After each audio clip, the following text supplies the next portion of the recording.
हरे राम। थोड़ा ट्रबल बढ़ रहा था। हेलो हरि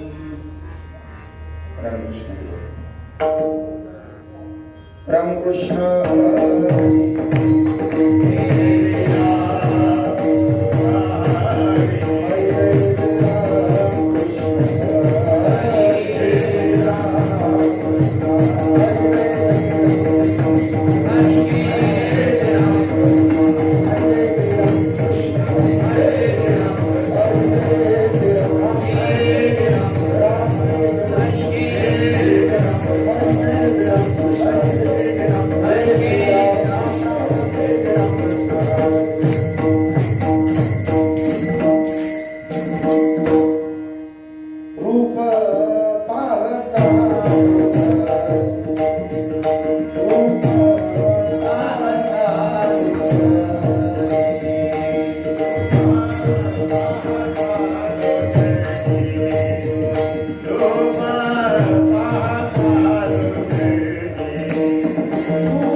संकल्पारे माया संसाराची ठेविले अनंते तैसे चिरावे चित्ते असुद्यावे समान वाहिल्या उद्वेग दुःखाची केवळ भोगणे ते फळ संचिताचे ठेविले अनंते तैसे चिरावे चित्ते असुद्यावे समाधान तुका म्हणी घालो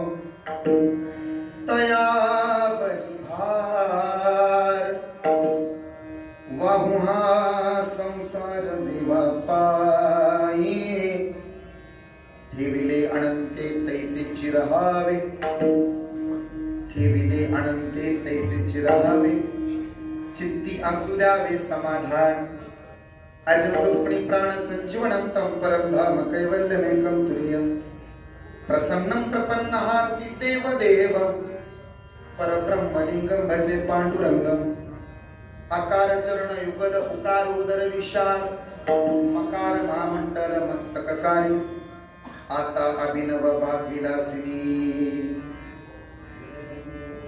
मी तेवढा चुळवू लागेल म्हणजे मला कीर्तन करता येईल आज सुंदर पेटी मास्तर मिळाले दिसायला देखील तुम पेटी देखील आता अभिनव भाग विलासिनी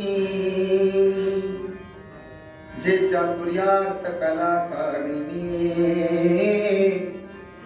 ती शारदा विश्वमोहिनी नमिने मिया समुद्र वसने देवी पर्वतस्तन मंडले विष्णु पत्नी नमस्तुभ्यं पादस्पर्शं क्षमस्व मे वसुदेव सुतं देवं कंसचारुर्वर्धनं देवकी परमानंदनं कृष्णं वन्दे जगद्गुरुं मुखं करोति पंगुलंघयते यत्कृपातमं वन्दे सेवेला की सेवक तुमच्या लागू अहो स्वामी यावरी न करावा मस्तक हे या वारकरी कायमाची वाणी मानेल रंजव चित्तासी या मनासी लागो हरिनामाचा छंद आवडी गोविंद असो नसो भाव आलो तुमची कृपा दृष्टी पाहे पंढरी किंवा पंढरीच्या राया दंडवत तुझे कैलास राणा शिवचंद्र आमच्या शंभू महादेवाच्या शिखर शिंगणापूरच्या आजूबाजूला असणारी आमची गाव माझं गाव नाते होते आमच्या गावाला अशा आख्यायिका आहेत अशा परंपरा आहेत महादेवाचे सगळे श्लोक एकट्या कीर्तन करायला म्हणायचे नसतात अर्धे त्यानं पुढे म्हणायचे आणि अर्ध बसणार आणि पुढे करायचं असं म्हणतात कीर्तनकार जर एकट्याच जर सगळे श्लोक म्हणला तर त्याची 2-2 लग्न होतात म्हणजे मी हाय याच्यापेक्षा अजून बारीक व्हावं वाटत असेल तर तुम्ही म्हणू नका पण वाटतंय तुम्हाला महाराज सुधरावा म्हणजे तब्येतीनं तर मी पुढे म्हणतो अर्ध तुम्ही पुढे करा कैलास राणा प्रणित्र माता महादेवाचे भक्त आहेत ना गावात सगळे मसोबाचेच पुजारी आहेत म्हणा कैलास राणा प्रणित्र माता कारुण्य सिंधू तुझवीन शंभो गुरु ब्रह्मा गुरुदेवो गुरु साक्षात तस्मै श्री सदा सर्वदा तुझे कारणी उभेशु नको रघुनायका शरण शरण एकनाथ माई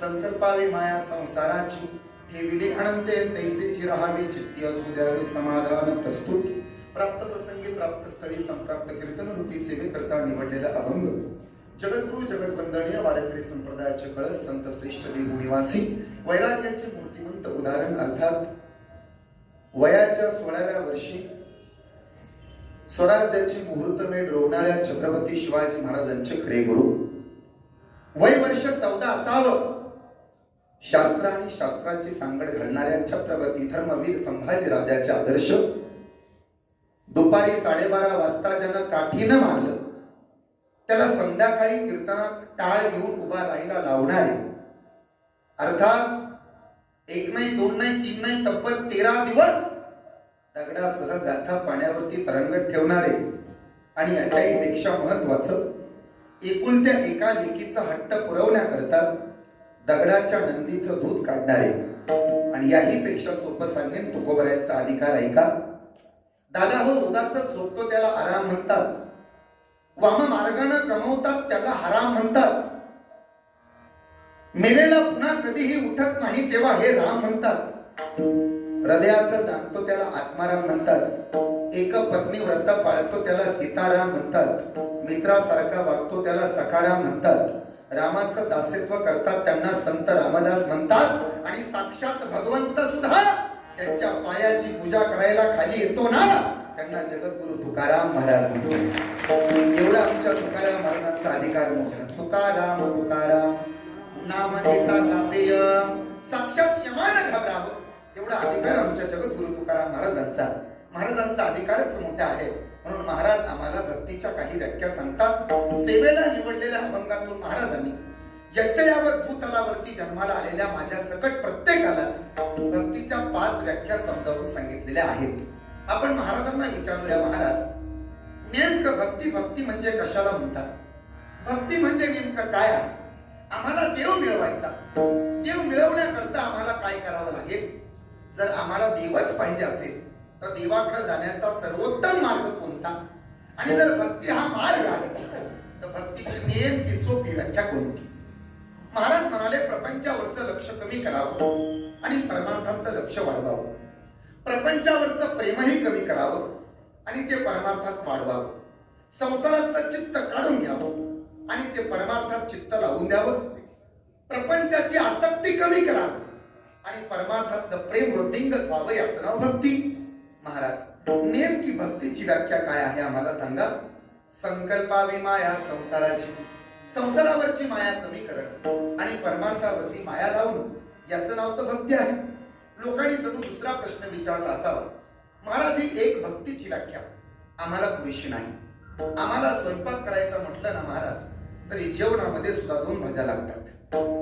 आम्हाला परमार्थ करायचा म्हटलं ना महाराज तरी दिवसाला 2-2 कीर्तन लागतात. आम्हाला सप्ताह करायचं म्हटलं ना महाराज तरी आता 7 दिवसामध्ये 7 कीर्तन लागतात. आम्हाला एका गोष्टीनं जमत नाही हो, आम्हाला टिपणीची सवय आहे महाराज. महाराज म्हणाले, चिंता करू नका. तुम्ही गाडी चालवत असाल तर तुम्हाला एकच टिपणी वापरावी लागते, पण परमार्थ करताय म्हणजे भक्तीच्या अजून 4 व्याख्या सांग. लोक म्हणते तू बाबा भक्तीच्या नेमक्या व्याख्या कोणत्या? महाराज म्हणाले, जसं ठेवलंय तसं राहा. लॉकडाऊन झालं तसं ठेवलंय तसं राहा. कोरोना आला जसं ठेवलं तसं राहा. पोलिसांनी दरवर्षी होत असणाऱ्या बाहेरच्या सप्त्याला परवानगी दिली नाही. ते म्हणाले, बाहेर मंडप घालू नका, तुम्ही मंडपातच मंडप घाला, म्हणजे धर्म मंडपात ठेविली अनंती तेथेची राहा. महाराज बसलाय ना तुमचा घसा, जास्त उपचार करायच्या भानगडीत पडू नका. आज घसा बसलाय म्हणजे एक ना एक दिवस तो नीट होणार. तुम्ही चिंता करू नका. वाहिल्या उद्वेग दुःखाची केवळ. भक्तीची दुसरी व्याख्या सांगताना महाराज म्हणतायत, बघा तुम्ही भक्तीच करत असाल ना तर चित्ती असू द्यावे समाधान. 3 व्याख्या लोकांना समजल्या. आता 4थ्या व्याख्या करता लोकांनी कान वर केले, डोळे वर केले आणि तुकोबांना म्हणू लागले, महाराज नेमकी शेवटची व्याख्या कोणती आहे? महाराज म्हणाले, तुका म्हणे घालू तयावरी भार वाहू हा संसार देवा पायी. लोकांना भक्तीच्या व्याख्या पडल्या, पण महाराज या भक्तीच्या व्याख्या सांगण्याकरता तुम्ही कीर्तनात निवडलेला अभंग, या अभंगातून तुम्ही आम्हाला सांगता, तेवढा सांगायचा तुम्हाला अधिकार आहे का? तुका म्हणे मज धाविले निरोपा नाही रे निरोपा.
अधिकार आहे.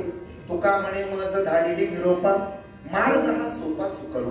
अखंड हरिनाम सप्ताह व श्री ग्रंथराज ज्ञानेश्वरी पारायण सोहळा वर्ष 41 आणि 41व्या वर्षातील बरोबर 6व्या दिवसाची कीर्तनाची सेवा माझ्यासारख्या पामराच्या वाट्याला ज्यांच्यामुळे आली, आपल्या भागाचं वैभव भागाचं भूषण माझ्यासारख्या अनेक लेकरांनी ज्यांनी प्राथमिक शिक्षण दिलं, क शिकवला, ख शिकवला, ग शिकवला, ज्ञानाचा न शिकवला, याच्याबरोबर रामकृष्ण हरीचा र शिकवण्याकरता गेले अनेक वर्ष 21 वर्षापासून या नामसप्ताहामध्ये जे सक्रिय आहेत, आदरणीय सर्वांनी त्यांना आदरानं सर म्हणावं, गुरुजी म्हणावं, हरिभक्त पारायण परमादरणीय परमश्रद्धेय तुळशीराम महाराज गुरुजी, त्याचबरोबर त्यांना सहकार्य करणारं गावचं संपूर्ण भजनी मंडळ, या भजनी मंडळातील सर्व सदस्य, पारायण मंडळातील सर्व सदस्य, अखंड हरिनाम सप्ताहाची समिती आणि या गावचे समस्त ग्रामस्थ, आज ज्यांची मृदंगाला साथ परमादरणीय परमश्रद्धेय महाराष्ट्रातील नामवंत गुणवंत पितृतुल्य प्रातस्मरणीय आदरणीय मृदंगाचार्य, मृदंगरत्न, मृदंग महर्षी, मृदंग अलंकार, मृदंग मार्कंड, मृदंग महामेरू, वारकरी वैष्णव हरिभक्त पारायण भास्कर महाराज. खरं तर हे सूर्याचं नाव आहे. सूर्य जसा तेजस्वी तसं आमच्या भास्कर महाराजांच्या मृदंग वादनाचं वैशिष्ट्य सुद्धा तेजस्वी आहे. अरे निर्जीव कातड्यावरती थाप टाकली जाते आणि सजीव कातडी डोलायला लागतात, एवढा आमच्या महाराजांचा अधिकार मोठा. एकदा प्रेमानं मनापासून टाळ्या वाजवा. इथं आल्यापासून तुमच्या डोळ्यामध्ये मला एक भावना दिसते, जर सप्ताहाचं वय 41 तर बारकाल्या महाराजांचं कीर्तन का ठेवलं असं. अजून एक डोळ्यात तुमचा प्रश्न मला आल्यानंतर प्रामाणिकपणानं सांगतो, तुम्हाला दिसतोय सप्ताहातली नावं वाचली तर मोठ्या मोठ्या कीर्तनकारांची नाव आहेत. मग हे एवढंच बारकं पोरगं कीर्तनात आणलं कशा. अजून एक तिसरा प्रश्न तुमच्या डोळ्यामध्ये मला वाचायला मिळाला, हे कालचं पोरगं आम्हाला सांगून तरी काय सांगणार आहे. पण चिंता करू नका, विंचू लहान असला काय आणि मोठा असला काय त्याचा दणका सारखा. तुम्हाला वाटत असेल हे बारीक आहे, मग त्यात हे एवढ्या लांब आले, ह्याचं आडनाव बोराटे. आमच्या आडनावाचं एक मनापासूनच वैशिष्ट्य सांगतो. लोकांनी कुणाच्याही भावकीचा नाद करावा, आमच्या भावकीचा नाद करू नये. आमच्या भावकीला 2 काटे असतात. आमच्यातला एक काटा असा उडून धरतो आणि दुसरा काटा का आला म्हणून तोचत राहतो. आणि चौथा प्रश्न तुमच्या डोळ्यात दिसतो, महाराज हे एवढ्या छोट्याल्या महाराजांचं कीर्तन का ठेवलं. मी आता या एकाच प्रश्नाचं उत्तर देतो, उरलेल्या 3 प्रश्नांची उत्तर तुम्हाला कीर्तनात मिळतील. माझ्या शेवटच्या प्रश्नाचं उत्तर देतो. मोठ्यांनी छोट्यांना मोठं करायचं असतं. अजून एकदा ऐका, मोठ्यांनी छोट्याला मोठं करायचं असतं. मोठे तर ते असतात जे छोट्याला मोठे करतात, जे छोट्याला अजूनच छोटे करतात ते मोठे नसतात मायबाप, ते खोटे असतात. ते कळते ना तुम्हाला. आणि मोठ्या लोकांच्या वतीनं माझ्यासारख्या पामराच्या वाट्याला आलेली ही कीर्तनाची सेवा. माझा असा प्रश्न आहे, लेकरू कीर्तनाला उभा राहिल्यानंतर आई त्याच्याकडे कौतुकानं पाहते का परीक्षा घेण्याकरता पाहते. बोला, कौतुकानं पाहते. पोरगं कीर्तनाला उभा राहिलं, बाप त्याच्याकडे कौतुकानं बघतो का परीक्षेनं पाहतो. बोला, मला तुमच्याकडून कौतुक अपेक्षित आहे, तुमच्याकडून शाबासकीची थाप अपेक्षित आहे. म्हणजे जशी मृदंगाची थाप अपेक्षित असते तसं कौतुकाची सुद्धा थाप तुमच्याकडून हवी आहे. तुम्ही चिंता करू नका. तुम्हाला असं वाटत असेल गुराटे महाराजांचा घसा बसलाय, घशानं गायचं असतं आणि तोंडानं बोलायचं असतं. आणि आज मला गायची अजिबात गरज नाही.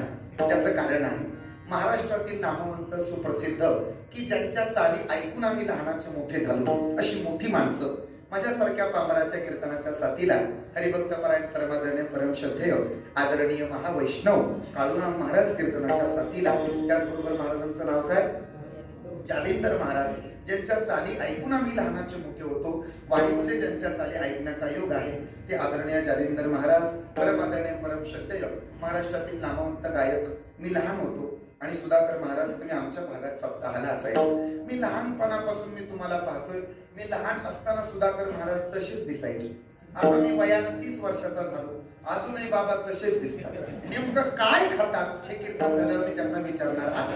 अतिशय गोड दिसतात. मला असं वाटलं होतं सुधाकर महाराज बऱ्याच दिवसानं भेटीचा योग आलाय, म्हणजे आता बाबांच्या मिशा पांढऱ्या झाल्या असतील, बाबांच्या डोक्याचे केस पांढरे झाले असतील, पण नेमकं काय खातात का काय लावतात हे त्यांचं त्यांना माहिती. अतिशय सुंदर गायनाची साथ आहे.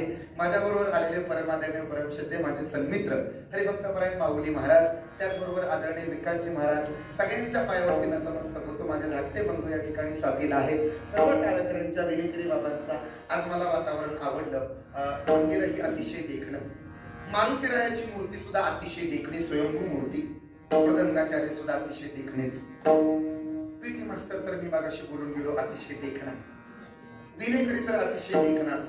त्या विनेकऱ्यापेक्षा हा विनेकरी बाबा अतिशय देखणा. म्हणजे जगद्गुरु तुकाराम महाराजांना दडवावं आणि आमच्या बाबाला बाहेर काढावं एवढे आमचे विनेकरी देखणे. महाराज तरी कुठे ह्याक नाही, ते सुद्धा बऱ्यापैकी देखणार. त्यामुळे बाबा तुम्ही आता आजूबाजूला बघू नका, काय पाहायचंय ना ते तासभर माझ्याकडेच बघून घ्या.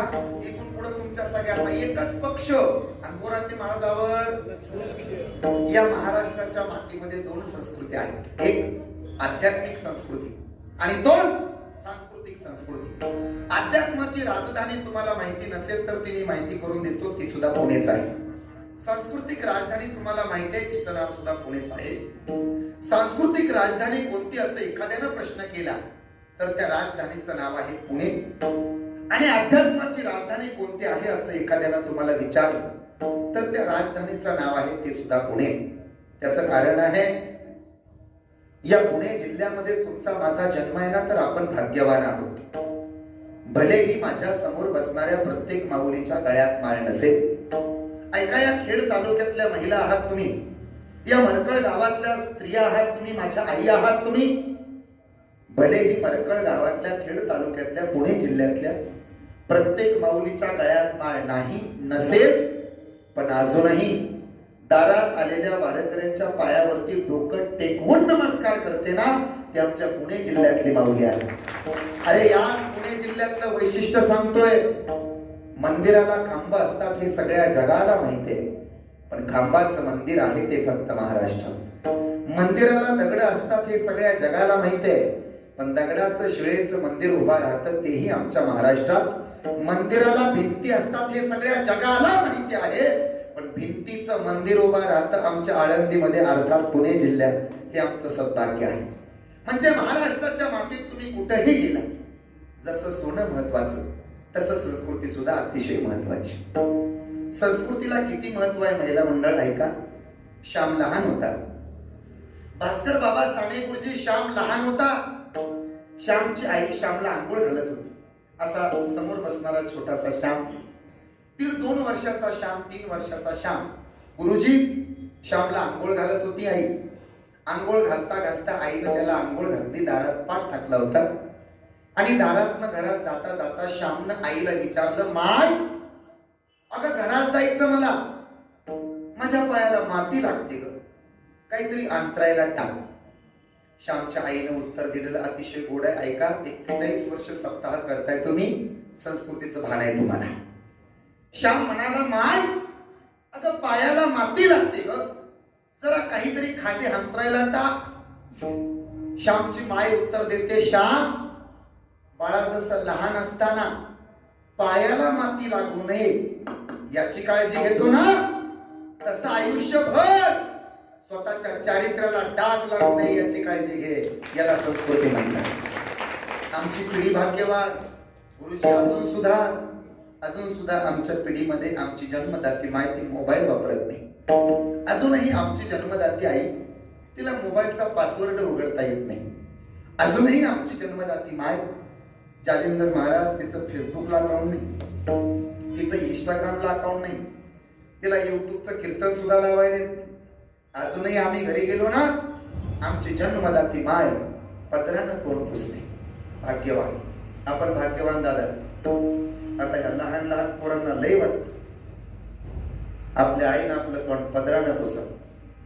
आई साडीच घालत नाही तर काय गाऊन पुसावं का? या संस्कृतीतली लोक आपण. आणि या कीर्तनानं होतंय काय? कीर्तन चांग, कीर्तन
छत्रपती शिवाजी महाराजांनी स्वराज्याची मुहूर्त मेढ रोवली तो जिल्हा म्हणजे पुणे जिल्हा.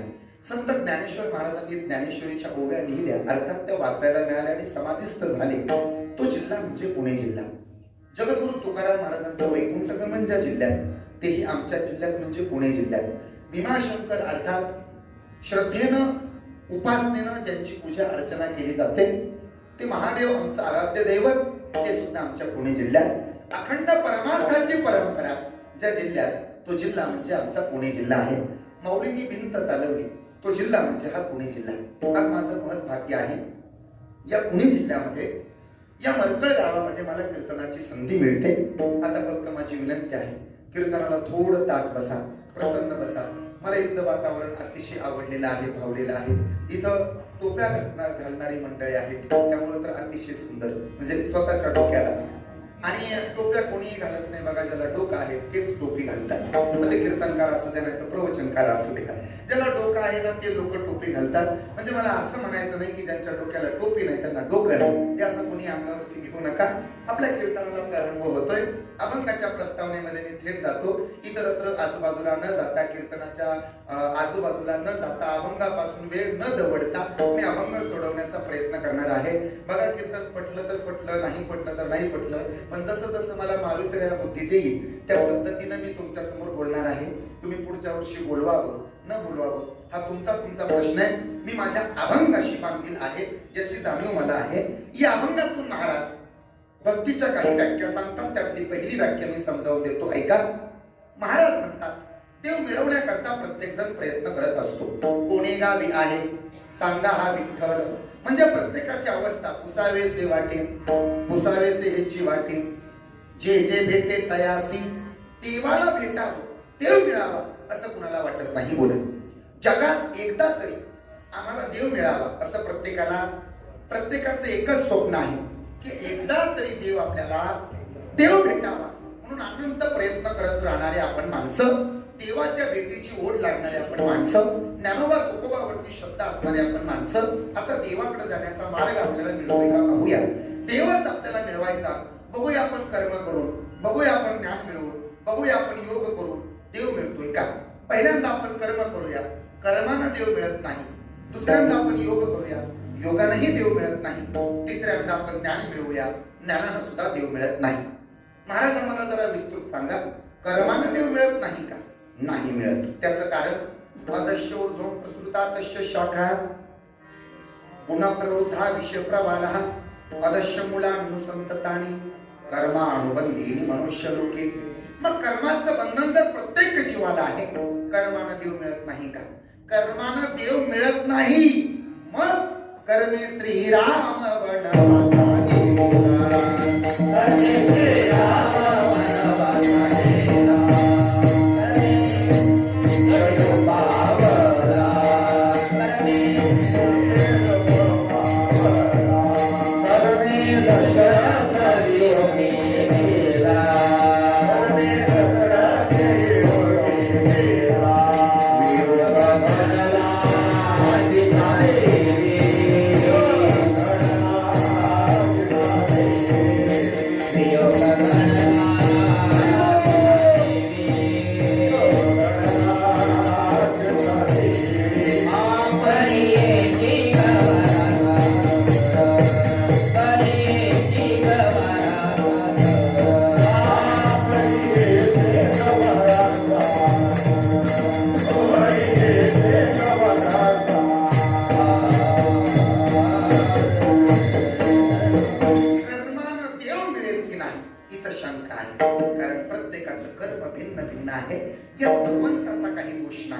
आपलाही काही दोष नाही.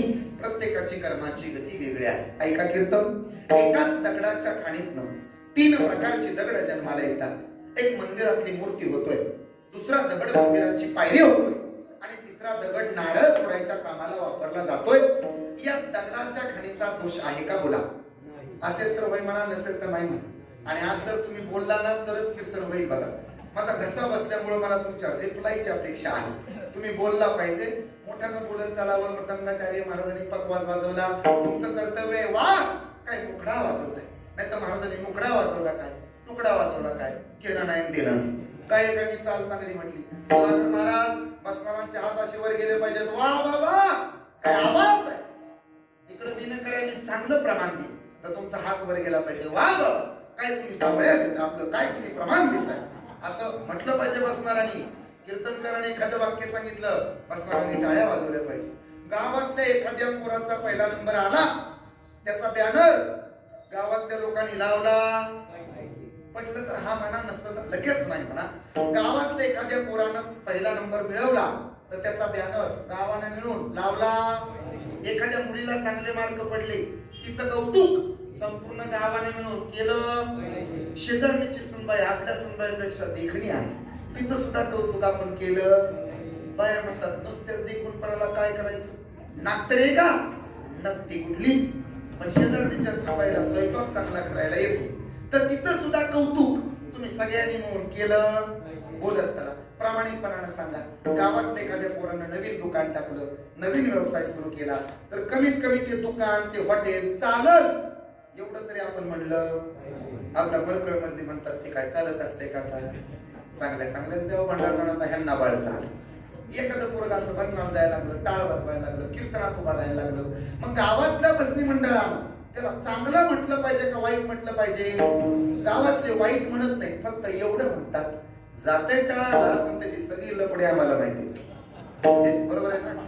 एक वाक्य सांगतो ऐका, माणसाचे कपडे स्वच्छ नसतील तरी चालेल, त्याचे विचार स्वच्छ पाहिजेत. एक वेळ तो वरून मळका असला तरी चालेल, तो फक्त आतून जळका नसला पाहिजे. आणि अजून सोपं करून सांगतो, दुसऱ्याचं कौतुक करायला, दुसऱ्याला चांगलं म्हणायला, दुसऱ्याला आपल्यापेक्षा इज्जत द्यायला आणि दुसऱ्याला आपल्यापेक्षा मोठं मानायला आधी स्वतःच काळीज मोठं असावं लागतं, लक्षात ठेवा. नाहीतर नाही निर्मळ मन काय करील साबर. तुका म्हणे चित्त करा रे आणि येऊन गोपाळ. चहाचं पातेलं आतून स्वच्छ असावं का बाहेरून बोला.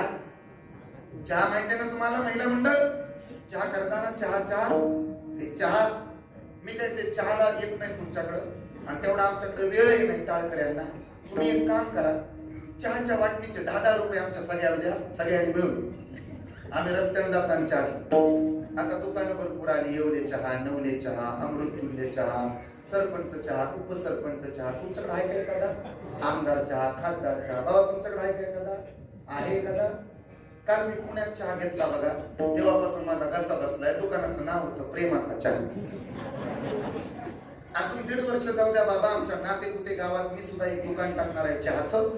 आणि भास्कर महाराज त्या दुकानाला नाव देणार आहे घटस्फोटी चहा. ज्याच्या नवरा बायकोची लई भांडणं होतात ना, त्याने आपल्या दुकानावर यायचं, चहा प्यायचा, राहिला हीच काढणार सगळं. ऐका, चहाचं पातेलं आतून स्वच्छ असावं की बाहेरून बोला बोला बोला. चहाचं पातेलं आतून स्वच्छ असावं की बाहेरून आतून. तसं नरदेहरूपी चहाचं पातेलं एक वेळ वरून खराब असलं तरी चालतंय, पण येऊन गोपाळ राहते ते तुका म्हणे चित्त करारे निर्मळ. महाराज तर स्पष्ट भाषेत सांगतात, सदा सर्व काळ अंतरी कुटीर तेने माळ गळा घालू नये. तर मुठाला माळा तुमच्या गळ्यामध्ये आहे आणि तुमचं अंतकरण निर्मळ नाही, कुटीर स्वभाव जर का तुमचा आहे तर तेने माळ गळा घालू नये. एकाच दगडाच्या खाणीतनं 3 प्रकारचे दगड जन्माला येतात. एक दगड मंदिराची मूर्ती होतोय, दुसरा दगड या मंदिराची पायरी झालाय आणि तिसरा दगड नारळ फोडायला वापरण्यात आलाय. ऐका ना, समोरच्या पक्षाचा आवाज वाढवा. या दगडाच्या खाणीचा दोष पटलं हा म्हणा, नसतं नाही. याच्या आधी मला कुणी ना कुणी कुठं ना कुठं बघितलेलं, मोठं ना बोला, आपल्याकडं मला कुणी ना कुणी कुठं ना कुठं पाहिलेलं आहे. याच्या आधी कुणीतरी टीव्हीला पाहिलेलं, कुणी मोबाईलला बघितलेलं, कुणी येड्या बाबडीत बघितलेलं नसतो. ऐका, 3 प्रकारची दगड एकाच खाणीतनं जन्माला येतात. या त्या दगडाच्या खाणीचा काही दोष, एकाच कुंभाराच्या आव्यातनं अनंत प्रकारची मडकी जन्माला येतात. एक संक्रांती पुजायला वापरलं, दुसरं मडकं म्हातारं झाल्याच्या नंतरनं विविध कर्मासाठी वापरलं आणि तिसरं मडकं म्हातारं मेल्यानंतर शिकाळी धरायला वापरलं. यात मडकी घडवणाऱ्या कुंभाराचा दोष असेल तर हा म्हणा, नसेल तर नाही. काही मडकी भाग्यवान की संक्रांती पुजायला वापरली जातात. गुरुवर्य अशोक महाराज जाधव त्यांच्या कीर्तनातनं नेहमी सांगायचे, बाया संक्रांतीचं मडकं घ्यायला जर गेल्या तर त्या वाजवून घरी आणतात. मी एका बाईला विचारलं होतं, एका दिवसाकरता लागणारं मडकं तुम्ही वाजवून का आणता? त्या बाया म्हणल्या, महाराज तुम्हाला माहिती नाही, ते एक दिवस लागतंय संक्रांतीला, म्हणून वाजवून आणावं लागतं. मी त्या दिवसापासून विचार करतो बघा, एका दिवसाकरता लागणारं मडकं जर ह्या वाजवून आणत असतील तर ज्या मडक्याला आयुष्यभर पदरात घ्यायचं त्या मडक्याला किती नेटानं वाजवत असतील ना ते तुमचं तुम्ही बघा. म्हणजे मी मडक्याचं सांगतोय, तुम्ही कुणी अंगावर ओढून घेऊ नका. या मडकी घडवणाऱ्या कुंभाराचा दोष आहे का? बोला नाही. आता आपण पुढे जाऊया. एकाच विहिरीतलं पाणी विविध पिकांना जाते. पाणी उसाला गेलं उसाची चव गोड, पाणी चिंचेला गेलं चिंचेची चव, पाणी कारल्याला गेलं कारल्याची चव. माझ्याकडे पाहून म्हणा पण म्हणा, पाणी कारल्याला गेलं कारल्याची चव. माझ्याकडे पाहून म्हणा पण म्हणा, पाणी कारल्याला गेलं कारल्याची चव. तुमच्या गावात यावं की नाही? तुम्ही तर शिव्या देता मला. पाणी उसाला गेलं उसाची चव, पाणी कारल्याला गेलं कारल्याची चव, पाणी चिंचेला गेलं चिंचेची चव. पाणी तेच आहे. आता मिरचीला गेलं, बोला मिरचीची चव. या विहिरीतल्या पाण्याचा काही दोष आहे का? बोला नाही.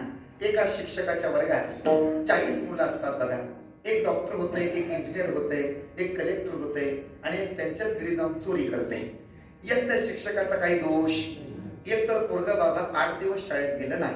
हे असंच होतं बघा. पोरग 8 दिवस त्या पोरानं शाळा बुडवली, 8 दिवस शाळेत गेलं नाही आणि 8व्या दिवशी त्या पोराचे शिक्षक, सर गुरुजी, त्याला शोधत शोधत शोधत शोधत शोधत शोधत दारात आले. 85 वर्षाचं म्हातारं दारात बसलं होतं आणि दारात बसलेल्या म्हाताऱ्याने बघितलं मास्तर त्याला शोधायला आले. नातवाला, म्हाताऱ्याला नातवाची दया. म्हातारं पळत पळत आत गेलं काठी टेकत आणि पप्प्याला म्हणू लागलं, पप्प्या लपून बस, तुझे मास्तर तुला शोधायला आले आणि तुला जर तुझ्या शिक्षकांनी पाहिलं ना, मार मार मार द्याल, बदड बदड बदड द्याल. 8 दिवस शाळा बुडवलीस तू, लपून बस, तुला पाहिल्यावर घोटाळा. पप्पा म्हणला, नाही बाबा तुम्हीच लपून बस, तुम्हालाच आमच्या मास्तरनं बघितला घोटाळा नाही. मी आमच्या सरांना सांगून आलो होतो, आमचा आजोबा वारलं ते म्हणून मी आता 8 दिवस शाळेत गेला. त्या बिचाऱ्या शिक्षकाचा काही दोष नाही. एकाच माळ्याच्या मळ्यातली फुलं विविध कामाला वापरली जातात. एखाद्याचे फुटके नशीब म्हणून,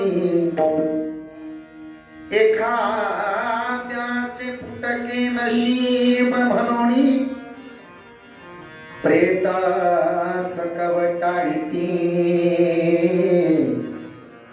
एखाद्याचे गोड प्रारब्ध म्हणून देवासी वाहाती, एखाद्याचे चांगले नशीब म्हणून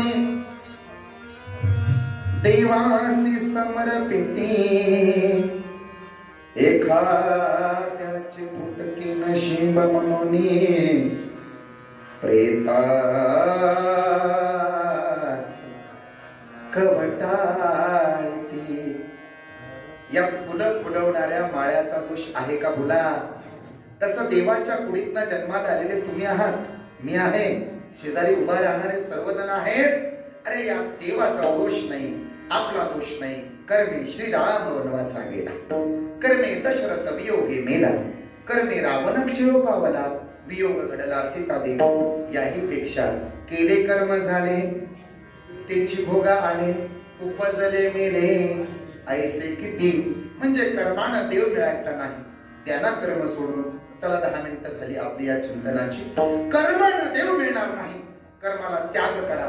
कर्मानं देव मिळणार नाही, मग महाराज देव नेमका मिळेल कशा? योगानं देव मिळेल का? सांगा. योग कुठं सुखाचा आहे? योग करतात भगवान श्री दत्तात्रय. अरे योग काय सोपं आहे? आपल्या तोंडातली जीभ बाहेर काढावी, खेचरी मुद्रा. तोंडातली जीभ बाहेर काढावी, दररोज अशी बाहेर ओढावी, इतकी उडावी 6 महिने उडावी. त्याच्यावर तेल टाकावं, त्याच्यावर तूप टाकावी, त्याच्यावर साखर टाकावी. आणि अशी उडत राहा. नाही जमलं तर मग चटणी टाकावी, मीठ टाकावं आणि कातड्याची चप्पल घ्यावी, बैलाला काटा आल्यावर जसं फिरवतात तसं फिरवायचं. फक्त आपल्या तोंडातली जीभ बाहेर उडावी. दादा 6 महिने जर आपली जीभ बाहेर उडली ना तर असं म्हणतात बघा, 6 महिन्यानंतर विधभर लांबते. मी काय अजून प्रयोग केला नाही आणि माझी प्रयोग करावा अशी इच्छा नाही.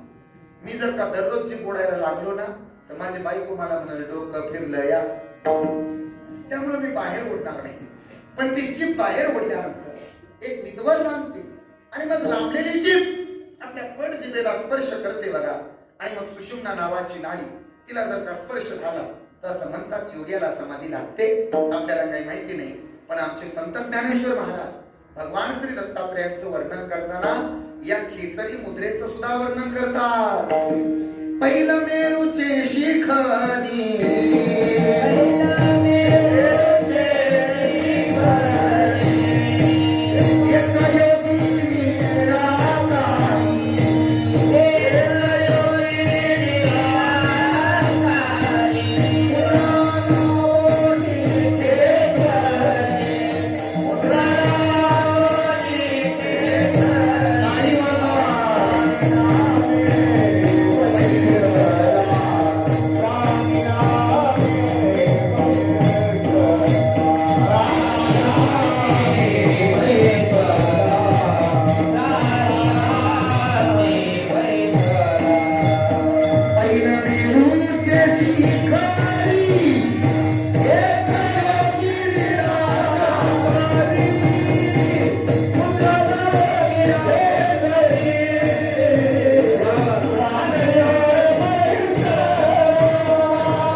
केव्हा होतो?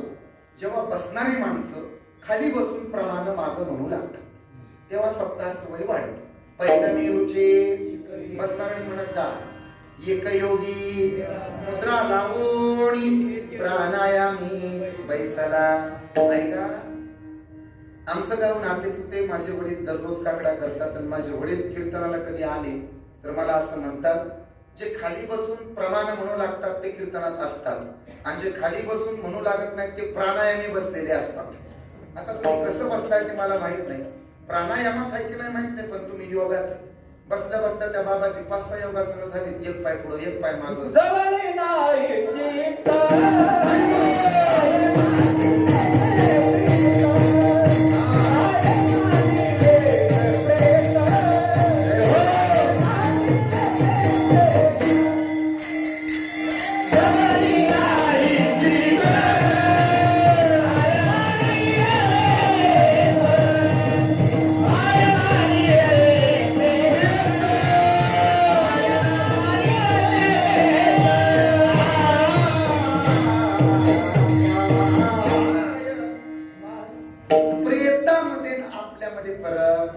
एका प्रश्नाचं उत्तर द्या. लिहायच्या आधी वाचायला शिकलं, बोलायच्या आधी दुसऱ्याचं ऐकायला शिकलं, 2 रुपये खर्च करायच्या आधी एखादा रुपया तरी कमवायला शिकलं आणि मरायच्या आधी जगायला शिकलं. काय मांडलेले प्रेत प्रेतासारखी माणसं जगतात. माणसानं असं जगावं ना, 2 दिवस गावाला गेला की घरची माणसं म्हटली पाहिजे, तात्या घरात नाही, आप्पा घरात नाही, मामा घरात नाही, घरात कर म्हणावं, घर कसं खायला कुठे. 2 दिवस सासूबाई गावाला गेली ना, म्हाताऱ्यांनो तुमची सुनबाई ढसाढस आहे ना, तुम्हाला सुनबाई, तुमच्या सुना ढसाढस ढसाढस ढसाढस रडल्या पाहिजे आणि म्हटली पाहिजे. आज आमच्या आत्या घरात नाही, आज आमच्या आई घरात, सासू घरात नाही तर उभं बाहेर. जेवढ्या भुका लागला त्या डोळे झाकलं की पुढचं दिसना. सासू घरात नाही तर उभं बाहेर सुटल्यावाने झाले. असं वाटतंय सासूचा फोटो घ्यावा, खुर्ची मांडावा, त्याला फोटो घालावा, हार घालावा. आणि भावपूर्ण शब्दांजली म्हणा.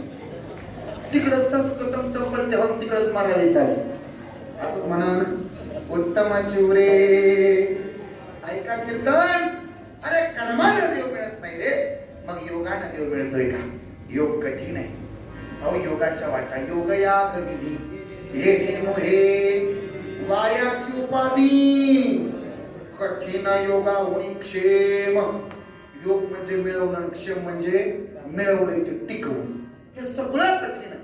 योग फार कठीण आहे. ज्ञानदेव महाराज म्हणतात ज्ञानदेवाच्या अंतरी दत्तात्रेय योगिया. योग फार कठीण आहे. योगानं देव मिळेल की मिळणार नाही तिथं शंका आहे. महाराज बोला आता दोन गोष्टी झाल्या. तिसरी गोष्ट देव नेमका कशाने मिळेल?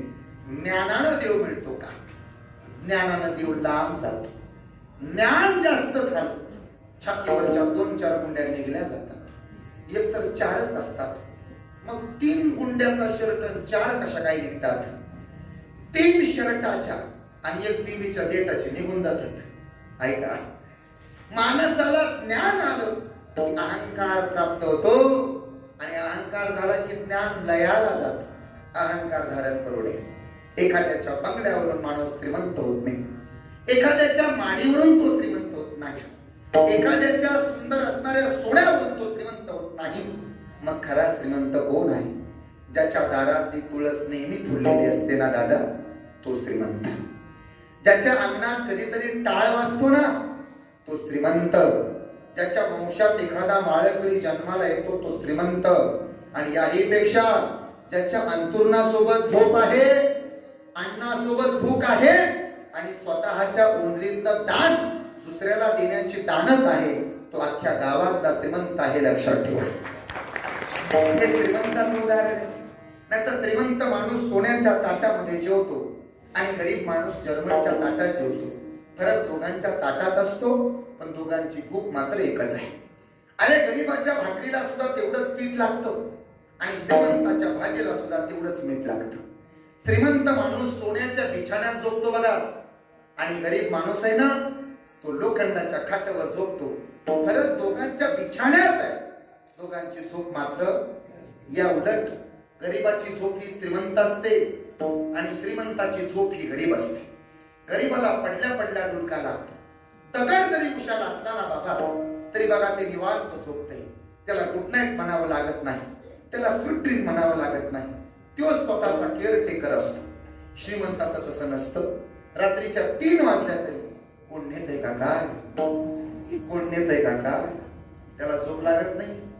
गरीबाच्या घरी तुम्ही कधी जा, तुम्हाला कप आणि बशी दोघं मिळतात आणि तेही गच्च बनवून चहा आणला जातो. श्रीमंताच्या घरी जर तुम्ही चहा प्यायला गेलात ना, तर तिथं चहाच्या कपाबरोबर गुरुची बशी नसते बघा. अखिल भारतीय गोसावी संघटनेचे अध्यक्ष एकटाच कप. या बायांनी सोयीनं नियम काढले बघा. बशात व्हायचा त्रास होतो म्हणून बायांनी बशाच बंद करून टाकल्या. बाया सोयीनं नियम काढतात. बायांनी अजून एक नियम काढलाय भास्कर महाराज. असं म्हणतात नवरात्राच्या उपासात तुमच्याकडे भेंडी चालते. चालते ना? चालत नाही. तुम्ही सोयीनं नियम काढताय तर निघत नाही.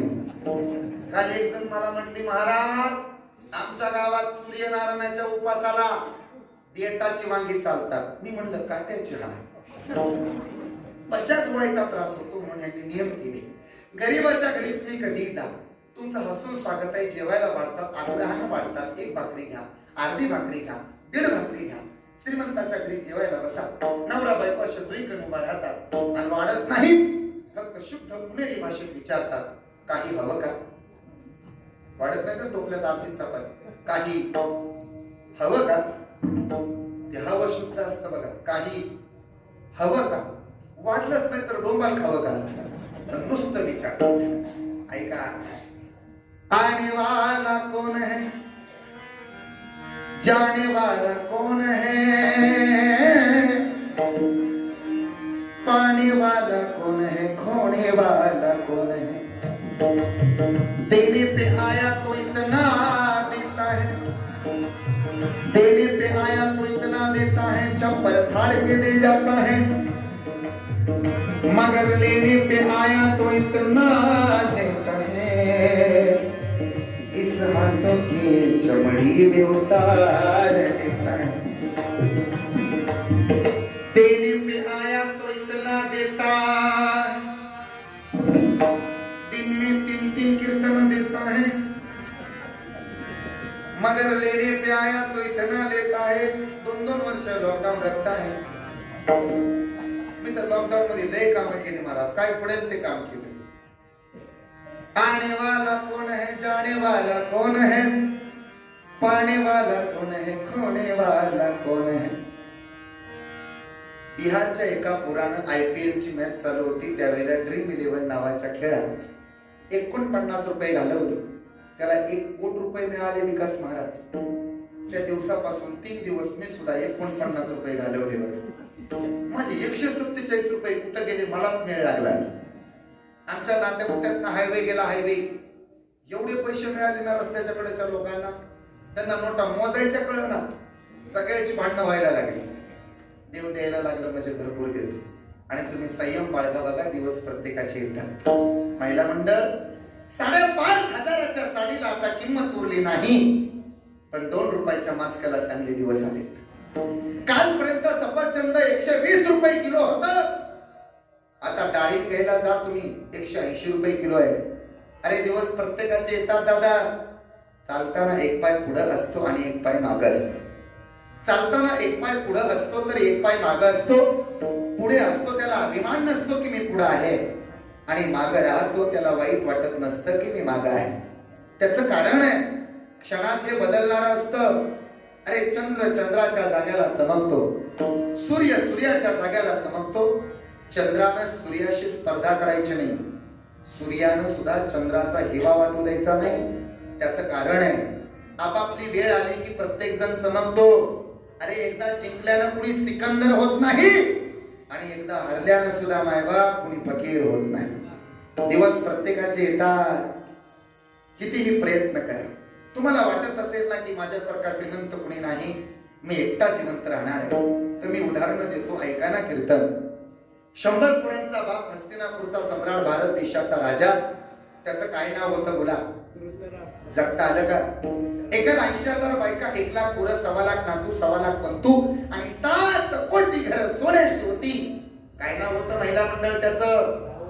राजा रावणाला 80,000 बायका होत्या, साड्या आणायला गेला म्हणजे एका साडीत त्याचं भागत नव्हतं, त्याला अख्खा मॉल खरेदी करून आणावा लागत होता।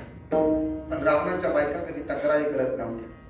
आमच्या मरकळ गावातल्या बायांना 2च समस्या गुरुजी, एक ह्यांना घालायला चांगली साडी नाही, आणि दुसरी ह्यांच्या कपाटात ठेवायला जागा। हे बरोबर आहे ना? तुमच्या सुनांच्या अडचणी मला कळत। तुमच्या सुनांना 2च समस्या, एक तुमच्या सुनांना चांगली साडी घालायला, आणि सुनबाईच्या कपाटात साडी ठेवायला जागा। काय अडचण आहे तिचं तिलाच कळत नाही का? राजा रावणाला सुद्धा मरावं लागलं। Something is better than nothing असं म्हणणारा नेपोलियन बोनापार्ट मेला। ऐका, nothing impossible in the world हे जगाला शिकवून जाणारा आईन्स्टाईन सुद्धा गेला। कर्मवीर भाऊराव पाटलांना मरावं लागलं, यशवंतराव चव्हाणांना सुद्धा जावं लागलं, स्वर्गीय बाळासाहेबजी ठाकरेंना मरावं लागलं, स्वर्गीय विलासरावजी देशमुखांना मरावं लागलं, स्वर्गीय गोपीनाथरावजी मुंडे साहेबांना मरावं लागलं, पतंगराव कदमांना मरावं लागलं। ऐका रे मायबाप, यशवंतराव चव्हाण सुद्धा गेले, मोठी माणसं होती ही। मी सांगू तुम्हाला, चांगल्या चांगल्यांना मरावं लागते दादा हो। प्राध्यापक CD देशमुखांना मरावं लागलं यात नवल नाही। आमच्या पंढरपूरचे दिवंगत आमदार भारत नाना भालके, त्यांना सुद्धा मरावं लागलं। दक्षिण कराडचे आमदार ऐका विलास काका उंडाळकर, त्यांना सुद्धा मरावं लागलं। ज्यांच्या ताब्यामध्ये भारताची संरक्षण व्यवस्था होती ना, खांद्यावरती 4 स्टार होते ना, हेलिकॉप्टर बसायला होतं दादा त्यांना, त्यांचं सुद्धा हेलिकॉप्टर जळालं। आमची मोटरसायकल कुठं पेटल ह्याचा नियम नाही। ऐका रे, अनाथांची माय सिंधुताई सपकाळ, त्यांना जावं लागलं। आणि याहीपेक्षा सोपं सांगतो, प्राध्यापक ND पाटील गेले यात नवल नाही रे, पण जगाच्या बाजारामध्ये तुम्ही गेला तर तुमच्या कलेला किंमत आहे असं आवर्जून तुम्ही सांगता। पण जितकी कलेला किंमत आहे ना, त्याहीपेक्षा नम्रतेला किंमत आहे, त्यापेक्षा योग्यतेला किंमत आहे, त्यापेक्षा पावित्र्याला किंमत आहे। नम्रता, पावित्र्यता, माधुर्यता, औदार्यता, योग्यता या सगळ्या गुणांचं वैशिष्ट्य आमच्या लता दिदींमध्ये होतं, ज्यांचा आवाज ऐकल्यानंतर पाषाणाला सुद्धा पाजर फुटत होता। त्या लता ताईंचा आवाज कायम राहिला, पण लता ताई सुद्धा निघून गेल्याच नाही। अरे या वर्गवारीमध्ये आमचं जर नाव यावं असं वाटत असेल ना, नम्र झाला पुकारा,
ज्ञानानं कुठे देव मिळत असतोय का?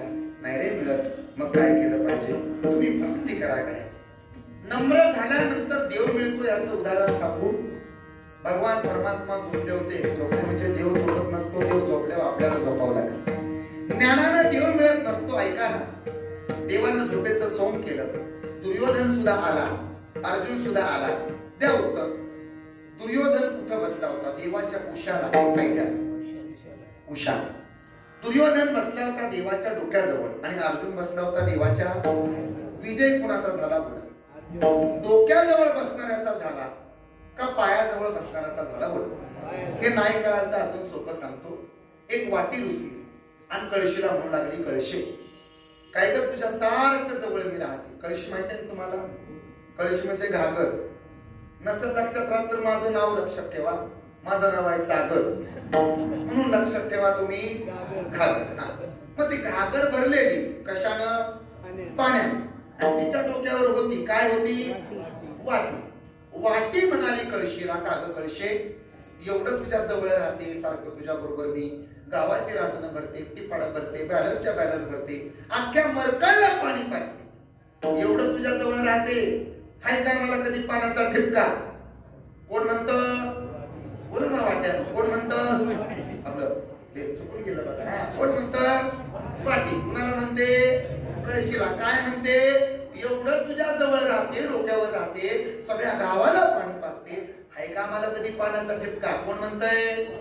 कुणाला म्हणते? कळशी म्हणाली वाटीला. हे उत्तर काळ तरी सप्ताहाचं सार्थक लागेल. कळशी म्हणाली वाटीला, अगं वाटे, वेडी तर तू आहेस.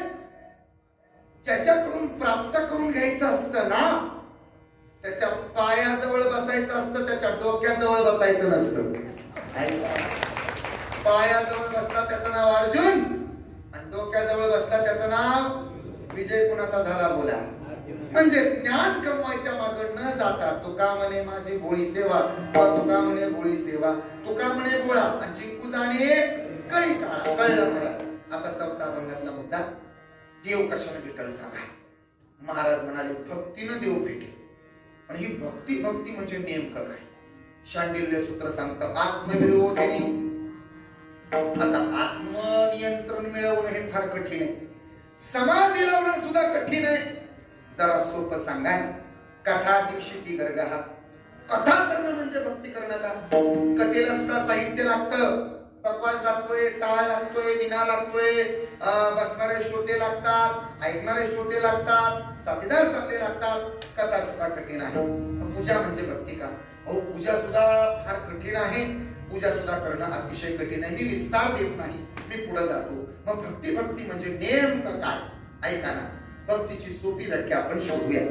भक्ती म्हणजे नेमकं काय? देवाला ज्यानं मिळवता येतं त्याचं नाव भक्ती. देव ज्यानं आकळवता येतो त्याचं नाव. देव जिनं मिळवता येतो तिचं नाव. आणि यापेक्षाही सोपं इतरांनी तत्वता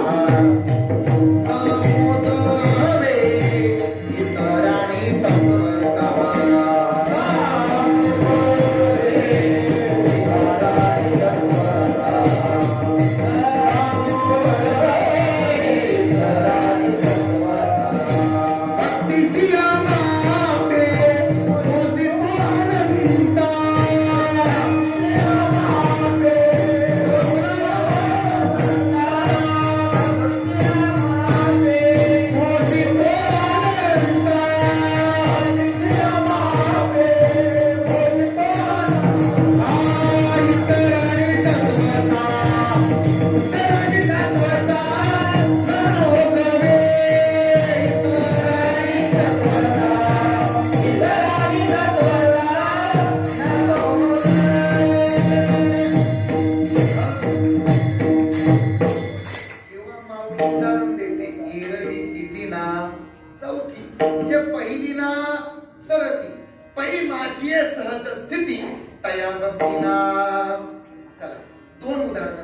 आता महाराज सांगा, ज्ञानेश्वरीतली ओवी सुद्धा झाली, तुकोबारायांचं प्रमाण सुद्धा झालं, पण भक्ती भक्ती म्हणजे नेमकं काय हे अजून कळायला आम्हाला मार्ग नाही. आम्हाला भक्तीची सोपी व्याख्या सांगा. आपण कबीर महाराजांकडे जाऊया. दोन स्त्रिया रस्त्याला निघाल्या होत्या आणि त्यांनी कबीर महाराजांना विचारलं, कबीर महाराज, ते भक्ती भक्ती म्हणतात, ते भक्ती कशाला म्हणतात सांगा. कबीर महाराज म्हणाले, भाताची लागवड माहित आहे? पाया म्हणला नाही. काय केलं जातं? वाफ्यात रोप टाकलं जातं आणि ते लागवडी योग्य झालं की त्याला वारकरी शिक्षण संस्थेत पाठवलं. कळते ना, लागवडी योग्य झालं की त्याला दुसरीकडे नेऊन लावलं जाऊ. याचं नाव भक्ती. म्हणजे कसं काय? यहाँ से उखाडना और उधर लगाना. प्रपंचातनं हे मन काढायचं आणि परमार्थात प्रपंचातली माया कमी करायची आणि ती माया संसारावरची माया कमी करून देवावर वाढवायची. हे चितोर भक्ती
संसाराची संकल्पावी माया थोर भक्ती हेची आवडते देवा.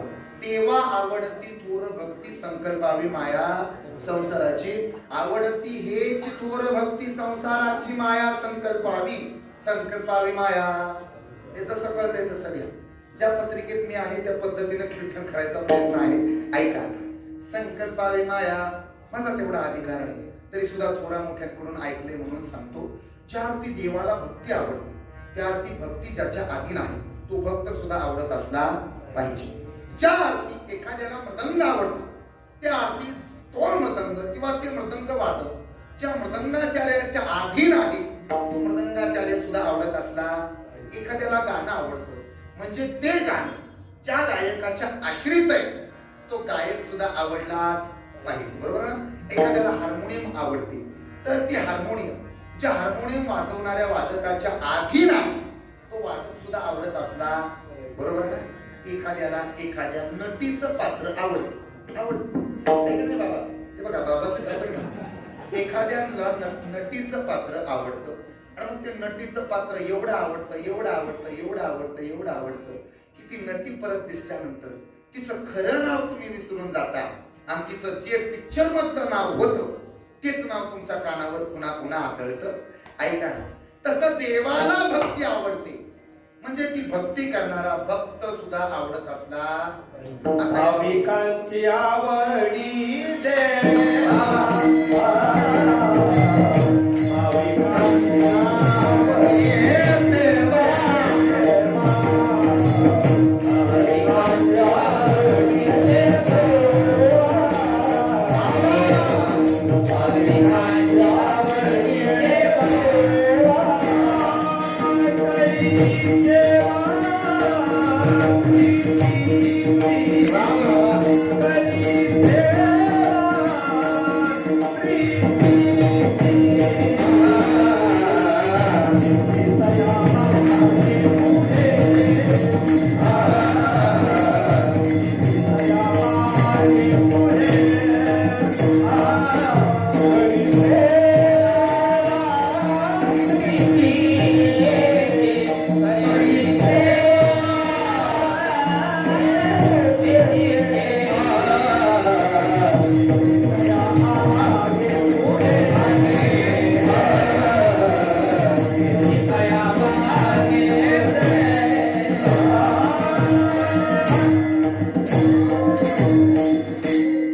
लग्नाला आलेलं पोरग पहिल्यांदा मामाच्या घरी जावं. मामाची पोरगी त्याला दिसावी, त्याला आवडावी, त्याचा जीव काढावा. त्याला लग्नाला शोधण्याचा कार्यक्रम चालू झाला. पोरगीवर जीव बसावा आणि मामीनं म्हणावं जावं. आणि मग जावई म्हटल्यानंतर भाच्याला जेवढा आनंद होतो तेवढा आनंद तुम्ही प्रमाण दिल्यावर मला झाला. माझ्या मनात त्यांनी ओळखलं ज्या ती देवाला भक्ती आवडते. भाविकांची आवडी, अहो भक्त सुद्धा आवडतात. तीही प्राणा पुरवते मज आवडती. ऐका, जे भक्त चरित्र आपले प्रशंसित, म्हणजे आता भक्त सुद्धा आवडतात. भक्तांचे चरित्र वाचणारे आवडतात. आणि अजून कोण आवडतो? संकल्पावे माया, विठोर भक्ती आवडते देवाला. पण महाराज, संसाराची माया कमी करणं काय सोपं आहे का? एक भावगीत आहे, सांगा आम्ही काय करू, कीर्तन करू का पाकिट सांगू, सांगा आम्ही काय करावं ते कळत नाही. म्हणजे भक्ती करणं काय सोपं आहे का महाराज? भक्ती अतिशय अवघड आहे. भक्ती ते कठीण, हो श्रावरील, वा वा वा, फार कठीण आहे महाराज. अजून सोपं सांगावं, भक्ती करणं कठीण आहे, पण संसारावरची माया कमी करणं सोपं आहे. तुम्ही म्हणाल अवघड आहे का? नाही, अवघड सोपं आहे. फक्त मायेचा त्याग करा. ज्यानं ज्यानं आजपर्यंत मायेचा त्याग केला त्याला दिवस चांगले आले. ज्यानं मायेचा स्वीकार केला त्याचं वाटोळ झालं. उदाहरण क्रमांक पहिलं, भगवान गोपाल कृष्णाचा जन्म झाला कुठं? मथुरेत. जिथं जन्म झाला तिथं 3 जण होते, म्हणजे देव, देवकी माता आणि तिसरे देवाचा बाप म्हणजे वसुदेव. आणि मग देवकी माता सांगू लागल्या, सोडा सोडा मिठी, लपवा लपवा जगदेती. वसुदेवाने विचारलं, तुझं खरं आहे ग, पण माझ्या हातात साखळ दंड आहे, मला बांधलंय, त्याला न्यावं तरी कसं? ऐका कीर्तन, त्याला न्यावं तरी कसं? आणि मग परिणाम, उचलीला कमळा, पायीची बंधने कळत. ऐका, देवाला डोक्यावरती घेतलं, हातातल्या साखळ्या तुटून गेल्या, पायातली बंधन सुद्धा तुटली. देवानं, वसुदेवानं अनंत संकट होती, पुर चढला आचार, तिने लाविले. देव जोपर्यंत डोक्यावरती होता तोपर्यंत संकट आली, पण ती सगळी संकट निघून गेली. आणि मग गोकुळात पोहोचले. वसुदेवानं कृष्णाला खाली ठेवलं आणि तिथं गेल्यावर नको ते केलं. काय केलं सांगा? मायेला डोक्यावरती घेतलं, देवाला खाली ठेवलं आणि मायेला डोक्यावर. आणि जाताना ज्या ज्या संकटातनं वसुदेव सुटत सुटत गेला होता त्या त्या प्रत्येक संकटात वसुदेव अडकत अडकत अडकत अडकत आला. दृष्टांत संपला. सिद्धांत असा आहे, द्या उत्तर मला. वसुदेवाला संकट आली कधी? देव डोक्यावर होता तेव्हा का माया डोक्यावर होती तेव्हा? माया डोक्यावर होती. आणि वसुदेवाची संकट गेली कधी? माया डोक्यावरती होती तेव्हा का देव डोक्यावर होता तेव्हा? देव डोक्यावर होता तेव्हा. आपल्यालाही असं वाटत असेल की आपली संकट निघून जावी तर मायेला फेका आणि देवाला डोक्यावर घ्या. संकल्पावी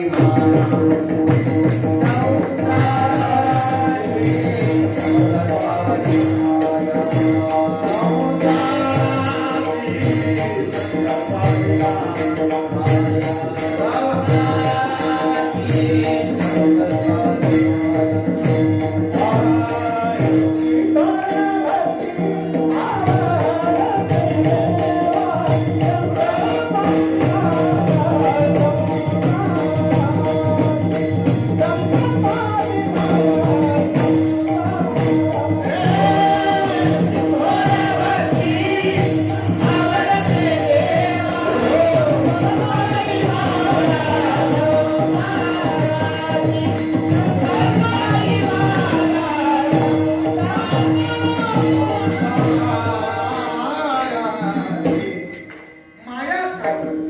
जीवाच्या अधीन राहते ती ब्रह्माला फसवते. ब्रह्माच्या अधीन राहते जीवाला फसवते. याला आधीच प्रमाण देऊन तो आपल्याकडे वेळ कमी आहे म्हणून माया देते भ्रमाला खरे. म्हणता मी माझे येतो संपत्तीचे वारे. ऐका, माया जीवाच्या अधीन राहते, ब्रह्माला फसवते. ऊर्जाचा नीट ऐका बरं का, हा शेवटचा दृष्टांत आहे. माया जीवाच्या अधीन राहते, ब्रह्माला फसवते. ब्रह्माच्या अधीन राहते आणि ती जीवाला संपवते. जीवाला म्हणते जीवा मी फक्त तुझी आहे. ब्रह्मालाही तसंच म्हणते ब्रह्मा मी फक्त तुझीच आहे. दोघाला फसवते बघा. आणि पिंजरा पिक्चर मधल्या मास्तर सारखं हाल करून निघून जाते. माया जीवाच्या अधीन राहते, ब्रह्माला फसवते. ब्रह्माच्या अधीन राहते, जीवाला फसवते. आता हे सगळे शून्य आहात म्हणून एक माझ्या केविलवाण्या बुद्धीला उदाहरण आठवलं म्हणून सांगतो. जीवाला म्हणते जीवा मी तुझी आहे आणि ब्रह्माला म्हणते ब्रह्मा मी तुझी.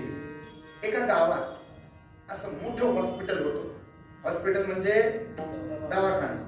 त्या दवाखान्यात डॉक्टर होता. एक बाई सुंदर देखणी 25-26 वर्षाची स्त्री दवाखान्याच्या दारात आली आणि 15 मिनिटं थांबली. डॉक्टरनं पेशंट तपासता तपासता बाहेर पाहिलं. नीट ऐका बरं का मी का सांगतोय. जीवाच्या अधीन राहते, ब्रह्माला फसवते म्हणून सांगतो, नाही तर आपलं सगळंच घोडं बांधायचं. ते नीट ऐका आता बारीक, हे कळेल तुम्हाला माया कशी आहे. पण ती बाई बराच वेळ उभा राहिली. डॉक्टरनं खिडकीतनं पाहिलं. बराच वेळ बाई तिथंच उभा आहे. कंपाऊंडरला पाठवलं, त्या बाईला बोलू ना. ती बाई पळत त्या कंपाऊंडर पळत पळत गेला. त्या बाईला बोलवलं, केबिन मध्ये आली. विचारलं बाई बराच वेळ थांबलाय, काय समस्या? डॉक्टर आमचं सोन्याचं दुकान होतं. बरं मग? माझा नवरा सोनार आहे. बरं मग? ते लॉकडाऊन झालं ना. बरं मग? त्या लॉकडाऊन मध्ये अनेक जणांनी सोनं घेतलं. बरं मग? पण सोनं उधार घेतलं आणि पैसे काही दिले नाही. सोन्याचे पैसे लोकांनी बुडवले आणि म्हणून माझ्या नवऱ्याला वेळ लागला. त्या दिवसापासून माझा नवरा भेटल त्याला म्हणतो तेवढे आमचं सोन्याचे पैसे द्या, तेवढे आमचं सोन्याचे पैसे द्या, तेवढे आमचे सोन्याचे पैसे द्या. नवऱ्याला वेळ लागले. तुमच्या दवाखान्यात काही इलाज होईल का? डॉक्टर म्हणले बाई तुम्ही चिंता करू नका, फक्त तुमच्या नवऱ्याला इथं आणा, मी इलाज करतो, त्याला गुलीचं इंजेक्शन देऊन टाकतो, तुम्ही चिंताच करू नका. ती बाई बाहेर गेली आणि पुन्हा 15 मिनिटं उभा राहिली. पुन्हा डॉक्टर तिच्या जवळ गेले. बाई का थांबला? ते गडबडीनं मी आल्यामुळं, ते घाईघाईत आल्यामुळं मी काही गाडी आणली नाही. आमची चांगली मोठी गाडी आहे पण मी घेऊन नाही आलो. मग बस न आले पण एसट्या बंद आहेत. आता एसटी मिळालं, ऑटो सुद्धा मिळाला. मग आता काय करावं प्रश्न पडला. डॉक्टर म्हणले बाई तुम्ही चिंताच करू नका, आमची गाडी आहे, आमचा ड्रायव्हर सुद्धा आहे. तुम्ही माझ्या ड्रायव्हरला घेऊन दुकानापर्यंत जा आणि तुमच्या नवऱ्याला घेऊन पटकन या. वर्तमान डॉक्टरची गाडी, ड्रायव्हर आणि ती बाई ते दोघं गाडीत बसले. ती बाई आणि ड्रायव्हर गावातल्या चौकापर्यंत गेले. एक मोठं सोन्याचं दुकान लागलं. ड्रायव्हरला बाईनं सांगितलं तुम्ही फक्त गाडी फिरवा, मी आता जाते आणि माझ्या नवऱ्याला घेऊन येते. गाडी फिरवली. गाडीतनं बाई खाली उतरली आणि सोनारानं लांबनच पाहिलं. डॉक्टरच्या गाडीत बाई आली. आधीच तर गाडीवरती कशाचं चिन्ह असतं? प्लसचं, अधिकचं. आणि ज्या अर्थी अधिकचं चिन्ह आहे त्या अर्थी ती गाडी कुणाची आहे? डॉक्टरची आहे. आणि ज्या अर्थी डॉक्टरच्या गाडीत नाही बाई उतरली त्या अर्थी ती कुणाची बायको असली पाहिजे? डॉक्टरची असली पाहिजे. ती नेमकी बाई खाली उतरली. तिने आपल्या तोंडाचा मास्क नीट बांधला, पायऱ्या चढून वर आली आणि सुंदर दिसणारी स्त्री त्या सोनारानं तिला पाहिलं आणि सोनाराला ती म्हणू लागली, सोनार दादा आमच्या घरी लग्न आहे आणि लग्नाकरता सोनं लागते बघा, फक्त 2.5 तोळं सोनं कमी पडलंय, तेवढं 2.5 तोळं सोनं मला द्या, मी एवढ्या लांबून तुमच्याकडे आलेले आहे. सोनारानं 2.5 तोळ्याचा हार तिला दिला. चिंता करू नका, सोनं घेऊन जाण्याकरता तुम्ही आलेला आहात.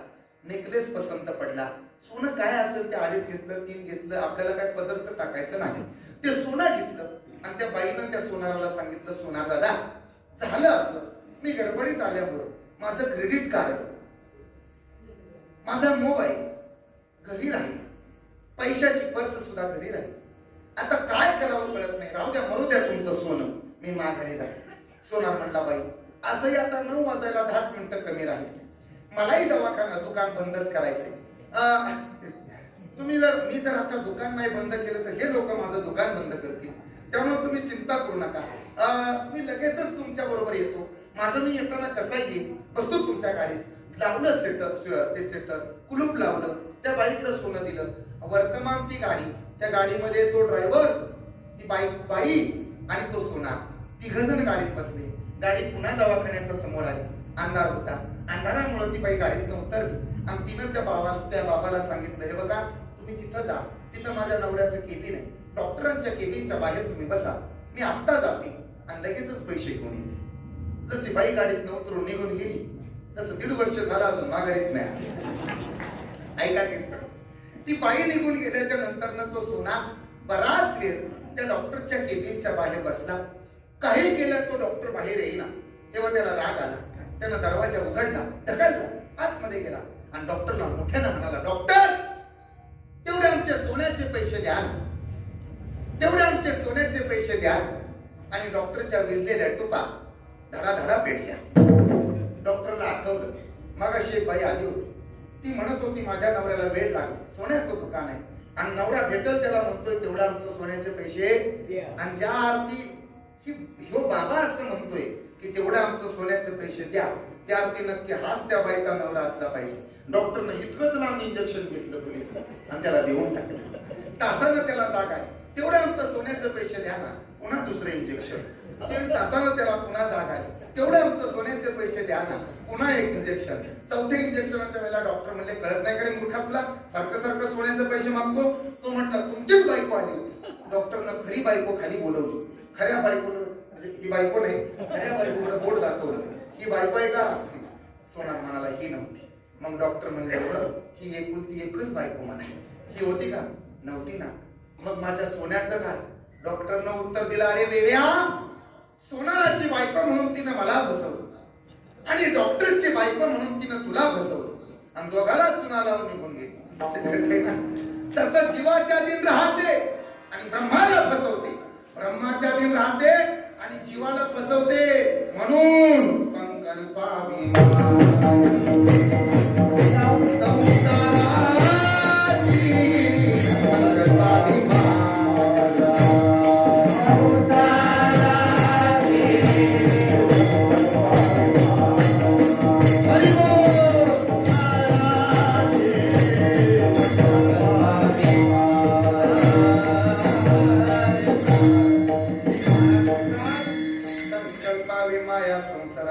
संकल्पित वेळात आपण जातोय. ऐका, महाराज म्हणाले, दुसरी भक्तीची व्याख्या अजून एक आहे. ठेविले अनंते तैसेची राहावे, चित्ती असू द्यावे समाधान. एका माणसाने 5 किलो सोनं जमवलं. किती किलो, पटकन बोला. 5 किलो. किती किलो, किती किलो. आपल्याला कुठं पदार्थ आणायचे, किती किलो गुरुजी, 5 किलो सोनं जमवले. आणि सोनं जमवल्यानंतर आमच्या भास्कर महाराजाकडे तो आला. भास्कर महाराज 5 किलो सोनं जमवलंय हो, पण समाधान नाही. भास्कर महाराजांनी ओळखलं, संधी आली तो सोनं साधून घ्या. संधीचं सोनं लोक साधतात, पण सोन्याची संधी इथं आलेली आहे. भास्कर महाराजांनी अशी पिशवी हिसकवली आणि लागले ना पळायला पुढं. भास्कर बाबा पुढं आणि ते सोनंवालं माग. भास्कर बाबा पुढं, सोनंवालं माग. असं 1.5 किलोमीटर पळलं. त्या सोनंवाल्या म्हाताऱ्यानं ओरडायला चालू केला, अरे थांब ना, जिंदगी गेली माझी सोनं कमवायला. एवढं सोनं कमवलं तरी समाधान नाही आणि त्यातनं पण तू पळवून घेऊन निघाला. कसं तरी त्यांनी भास्कर महाराजांना पकडलं, खाली पाडलं, अंगावर बसले. म्हणजे दृष्टांतापुरतं बरं का, अंगावर बसले, पिशवी हिसकावून घेतली आणि धाका टाकायला लागली. भास्कर महाराजांनी विचारलं, सांग आता सोन्याची पिशवी तुझ्या हातात आहे, आता कसं वाटते. तो म्हणला, आताशी जरा समाधान वाटते. ऐका, भास्कर महाराजांनी त्याला विचारलं, मग अशी सोन्याची पिशवी कुणाच्या हातात होती रे. माझ्या. त्याच्यात किती किलो सोनं होतं रे. 5 किलो. आता सोन्याची पिशवी कुणाच्या हातात आहे रे. माझ्या. मग आता पिशवीतलं किती किलो सोनं आहे रे? मग समाधान पिशवीतल्या सोन्यात असतं का समाधान चित्तात असतं? बोला. चित्ती असू द्यावे समाधान. मग उगाच उद्वेग का व्हावा?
आपण चिंतन करावं. चिता चिंता समायुक्तानां बिंदू मात्रेन विशेषतः सजीवम दहते चिंता आणि निर्जीवम दहते चिता.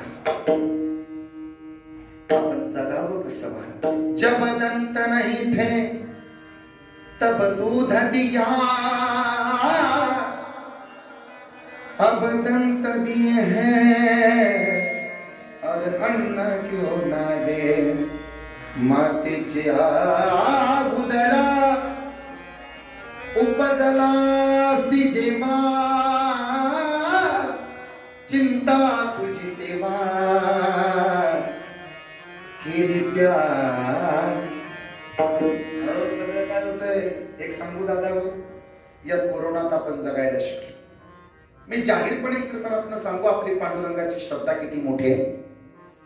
आपण चिंता करायची नाही, आपण चिंतन करावं. त्याचं कारण आहे, जहर पिलाने वाली पुतना और गालियां देने वाला शिशुपाल अगर उनको वो मोक्ष दे सकता है.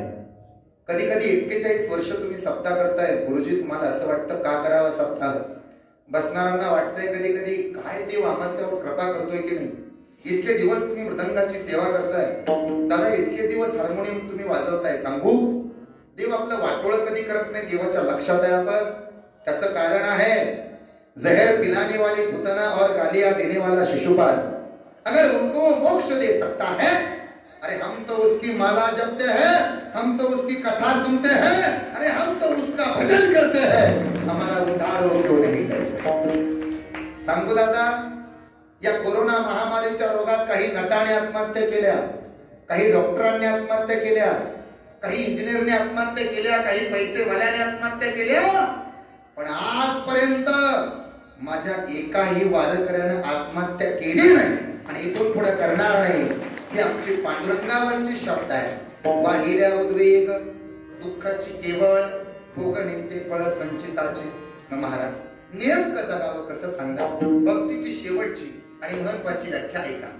शास्त्रामध्ये 2 न्याय पडतात, एक मांजरा न्याय, एक मरकट न्याय. माकडीला पिलं होतात तसं मांजराला सुद्धा पिलं होतात. माकडीला पिलं होतात माहिती आहे तुम्हाला, मांजराला सुद्धा पिलं माकडाला पिलं झाली की माकडी पिलांना म्हणते तुम्ही मला घट्ट पकडा, मला ह्या फांदीवरनं त्या फांदीवर, त्या फांदीवरनं त्या फांदीवर, ह्या पक्षातनं त्या पक्षात, त्या पक्षातनं त्या पक्षात उड्या हाणाव्या लागतात. तेव्हा त्या उड्या हाणण्यामुळं तुमची कार्यकर्त्यांची थेट जबाबदारी आहे. तुम्ही फक्त मला चिपटून राहा, ते चिपटून राहतील ते राहतील, जे नाही राहणार ते राहणार. मला सारखं पक्षांतर करावं लागते. त्यामुळे तुम्हाला जगायचं असेल तर तुम्ही मला घट्ट पकडा. या उलट मांजरीची आई, मांजरी पिलांना म्हणते तुम्ही चिंताच करू नका, डोळं मिटलेले असताना डोळं उघडायच्या, मी तुम्हाला 12 घरं फिरवून आणते असं म्हणतात. मी काय मांजराच्या मागे जात नाही. आता बोला, ज्या दातानं उंदराला खसकन पकडते त्याच दातानं पिलाला आत घालत पकडते. मांजरीच्या पिलाची जबाबदारी मांजरीवर असते का पिलावर असते? मांजरीवर. आणि माकडाच्या पिलाची जबाबदारी माकडावर असते का पिलावर असते? चांगलं कुठलं? जबाबदारी पिलावर असणं चांगलं का आईवर असणं चांगलं? चांगलं कुठलं? जबाबदारी भक्तावर असणं चांगलं का त्या समोरच्या देवावर असणं चांगलं? बोला बोला, देवावर असणं चांगलं. मग देवावर जर सगळीच आपली श्रद्धा आहे आणि जर हे चांगलं आहे की त्यानं आपली जबाबदारी घ्यावी, तर महाराज म्हणतात आपल्या संसाराचा भार त्या देवावरती घालावा. ही भक्तीची शेवटची व्याख्या. तळावरी भार तुकावरी काजू, तळावरी भार तुकावरी काजू, तळावरी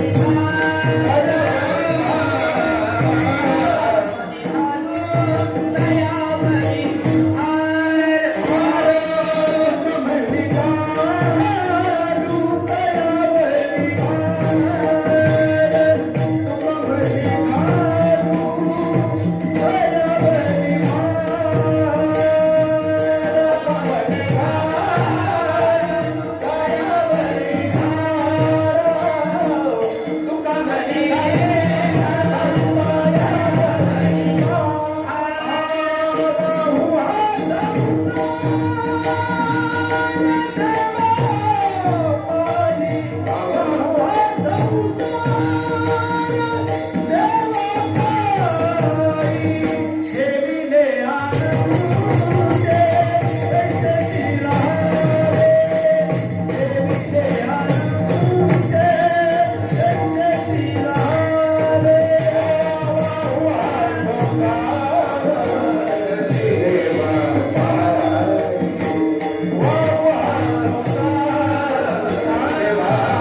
इथपर्यंत येण्याचा हा माझा प्रवास.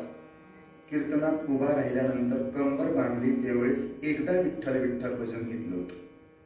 आता जय विठ्ठल होईल मध्ये आधी एकदा सुद्धा विठ्ठल विठ्ठल भजन आपलं झालं म्हणजे विना वाहक विना थांबा आपण इथपर्यंत एकही चाल मी डबल म्हणू दिली म्हणजे हे माझ्या बुद्धीचं तुकडं पण असं आहे. लोकांना जास्त ऐकायला मिळावं, श्रवण करायला मिळावं, हा याच्या पाठीमागचा उद्देश आहे. त्यामुळे तुम्ही कुणी नाराज होऊ नका. क्षणाचाही विलंब न दवडता जसा उभा राहिला तसा इथपर्यंत माझं महत् भाग्य आहे. 5 मिनिटं उशीर झालाय पण एक मला आज इथं उभा राहिल्यानंतर भास्कर बाबा बोलायचे बघा. कदाचित तुम्ही माझ्या पहिल्याच कीर्तन सेवेकरता उपलब्ध झालात. पहिल्यांदा तुम्ही आहात. मला वाटतं ते महाराज माझ्या बाकीच्या बऱ्याच कीर्तनाला होते. ते कोपऱ्यात असलेले काय नाव बाळा? हा ज्ञानेश्वर महाराज ना. तुम्ही होता बघा बऱ्याचदा. एक शोकांतिका म्हणूया किंवा एक मनाची व्यापकता म्हणूया, एक दृष्टिकोन म्हणूया, एक आकस म्हणूया, एक वैराग्यातलं उदाहरण म्हणूया. काय म्हणायचंय ते म्हणा. पण मी लहान होतो ना, आम्ही मळ्याच्या वंशातले, सावता महाराजांच्या वंशातले. आमचा फुलाचा व्यवसाय असायचा. माऊली महाराज ते फुलं तोडून आणायचे आणि त्याचे हार बनवायचे आणि ते हार विकायला न्यायचे. आणि नातेपुते म्हणजे माऊलींच्या वाटेवरचं गाव. पानफुल विकणारा महाराज आहे. रस्त्यावर उभा राहायचो, पानफुल विकायचो आणि ते हार पण असायचे ना असे 10-10 रुपयाला. त्यावेळेस 5 रुपयाला 4 असायचे आणि ते हार घेऊन मी विकायचो. एकीकडे शिक्षण शाळेचं चालायचं आणि एकीकडे पकवास शिकायला गुरुवर्य धनंजय महाराज कदम त्यांच्याकडे जायचं. मध्ये हार विकत असताना 1000 वेळेला मनात एक विचारायचं की आपल्या गळ्यात हार कधी येईल, आपल्या गळ्यात हार कधी येईल असं एकदा तरी वाटायचं. काय तर माऊलींच्या मनात आलं असावं. अहो ज्याची काय खरी सेवन त्याच्या भय काय जीवात. काय सांगू, माऊलींची सेवा घडली म्हणून आज दररोज 4-4, 5-5 हार गळ्यात झालं. इच्छा केली ते बाबा. अजून एक स्वप्न उराशी असायचं, एकदा तरी आळंदीला जायला भेटावं. पाहता पाहता ते स्वप्न पूर्ण झालं. तिसरं स्वप्न असायचं, आळंदीला यायचो, वारीत असायचो. असं वाटायचं एवढी मोठाली माणसं की ज्यांच्या पायाचं दर्शन घ्यायला लोकांना लांब उभा राहावं लागतं. आज काय देवाची माझ्या मारुतीरायाची गुरुजी तुमची खरी कृपा. ज्या गादीवरती महात्मे उभा राहतात दररोज, ज्यांच्या पावलाची पायधूळ मस्तकाला लावावी, त्या गादीवरती माझ्यासारख्या पामराला उभा राहायचा अधिकार मिळाला. त्याच्यापेक्षा आपण काय नाही. आजचं माझं सगळं पुण्य गुरुजी तुम्हाला. कृतकृत्य झालो, इच्छा केली ते पावलं. झालंय आपलं कीर्तन. अभंग सोडवण्याचा तुमच्या समोर प्रयत्न झालाय. कधी आमच्या नातेपुतेला आलात तर आवर्जून या. ज्यांना अभंग समजला नाही त्यांच्याकरता एक छोटस उदाहरण देतो, थांबतो बघा. अभंग किती चरणाचा आहे? बोला बोला, किती चरणाचा आहे? विनेकरी बाबा किती चरणाचा अभंग आहे? झोपला ना तुम्ही? अभंगाचं पहिलं कडवं आहे आपलं. पहिलं चरण कोणतं आहे? हे तोर भक्ती आवडते. मी या 4 अभंगात या 4 चरणांकरता 4 स्त्रिया सांगतो. पहिल्या चरणाकरता आहे द्रौपदी. दुसऱ्या चरणाकरता आहे त्या स्त्रीचं नाव आहे बघा ना सुभद्रा. तिसऱ्या चरणाकरता आहे तिचं नाव कुंती माता आणि चौथ्या चरणाकरता आहे तिचं नाव उत्तर. पहिलं चरण आहे कोणतं चरण आहे? ह्याची तोरण आवडती. मुला मुलाता संकल्पावी माया संसाराची. या चरणाकरता द्रौपदी. 5ही मुलं गेल्याच्या नंतर अश्वत्थामाला जिवंत सोडून दे असं म्हणणारी ती आई का सोडून दे असं म्हणते? ती म्हणते देवा माझे 5 पोरं मेल्यावर मला जे दुःख झालं ते स्वतःच पोरग मेल्यानंतर त्याच्या जन्मदात्या आईला दुःख होऊ नये असं मला वाटतं. म्हणून संकल्पावी माया पहिल्या चरणाकरता द्रौपदी. दुसऱ्या चरणाकरता उदाहरण येतं ते म्हणजे सुभद्रेचं उदाहरण. अभिमन्यू युद्धामध्ये मरण पावला. असं वाटलं होतं देवाला आता काही आई शाप देते की काय, पण शाप दिला नाही. उलट देवाला म्हणाल देवा जगवणंही तुझ्या हातात आणि मारणं सुद्धा जसं ठेवलंय तसं राव. ठेविली अनंते चित्ती असू द्यावे समाधान. तिसऱ्या चरणाकरता येते कुंती माता. भगवान परमात्म्यानं काढता पाय घेतला आणि जाता जाता कुंतीला विचारलं तुला काय पाहिजे ते माग. कुंती माता म्हणाली भगवान अगर तू देना ही चाहता है ना तो पूरी दुनिया का दुख इस भिकारन की आंचल में डाल के चला जा. मला काही नको दुःख दे. देवानं विचारलं दुःख का? देवा सुखात तर तू आठवत नाही म्हणून वाहिल्या उद्वेग. अरे दुःख येणारच आहे त्याची काय चिंता करावी. आली संसारा आलिया एक सुख आहे आणि 8वावे पाळ 4थ्या चरणाकरता येते ती उत्तरा. ब्रह्मास्त्र सोडलं गेलं आणि ब्रह्मास्त्र वेगाने यायला लागलं. आता मात्र सगळे घाबरले. देवानं आदेश दिला, सगळ्यांनी हात जोडा. बसलेल्या लोकांनी हात जोडले, म्हणजे इथं असणारे नव्हे, तिथं असणाऱ्या सगळ्या लोकांनी हात जोडले. आणि गुरुजी हात जोडल्यानंतर उत्तरा हसायला लागली. उत्तरा म्हटली, देवा वेडाय करे तू, ही सगळी जन्मालेली माणसं हात जोडतील, पण माझ्या पोटात बाळ, अर्जुनाचा नातू, अभिमन्यूचा वारस माझ्या पोटात वाढतोय. पंडू राजाचा पंतू आहे, बोल त्याचे हात कोणी जोडायचे. देवाला सूक्ष्म रूप धारण करावं लागलं आणि उत्तरेच्या गर्भात प्रवेश केला आणि पोटातल्या बाळाचे हात जोडले. तेव्हापासून गर्भातलं पोरगं हात जोडून बाहेर जन्माला येतं. गर्भातल्या पोराचे हात जोडायचे काम ज्या देवानं केलं ना, ते का केलं? उत्तरा म्हणाली होती, देवा याला जगवणारा पण आणि मारणारा पण, मला काही चिंता करायची नाही. तुका म्हणे घालू आणि वागो हा संसार. तसं मी सुद्धा कीर्तनाला उभा राहताना मी माझ्यावर काय भार घेतलाच नव्हता. मी सगळा भार तुमच्यावरती टाकला होता. तुका म्हणे घालू तयावरी भार, वागो हा संसार देवापायी. ठेविले अनंते तैसेची राहावे, चित्ती असू द्यावे समाधान. विठ्ठल जय जय.